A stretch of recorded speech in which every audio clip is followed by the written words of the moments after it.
Okay, let's look at question 3.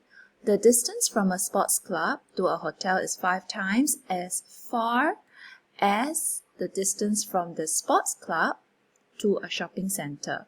Okay, what do we need to find out? We need to find out what is the distance from the sports club to the hotel. So you can see the question mark here. We need to find the distance between here to here. Okay.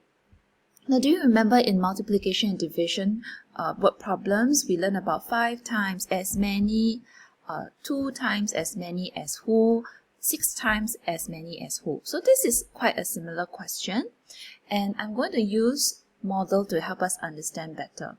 Okay, so what kind of model do we draw when we say 5 times as many, 2 times as many, 3 times as many? Do you remember? If you say comparison model, you are correct. Okay, so let's use comparison model to help us.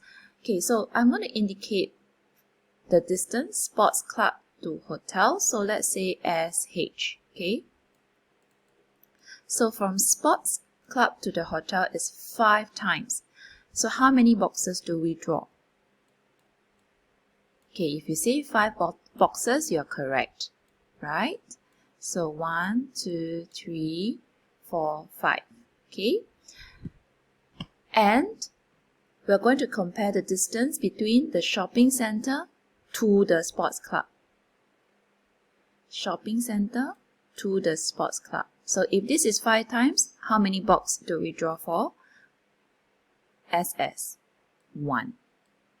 Okay. So now let's fill in the information that we have. We need to find this distance. So this whole thing is actually a question mark because we don't know the distance from sports club to hotel. But we do know shopping center to the sports club, SS, is how many kilometers? 6 kilometers. So children, if one box is 6, what is the total distance? 5 times, right? So 6 plus 6 plus 6 plus 6 plus 6, right? Now we don't need to use plus. In this case, it's repeated addition, so we times. What times what? There are 5 groups of 6, so therefore 5 times 6. Or if you write 6 times 5, it's okay, right? So the answer, you key into SLS to check if you got this right.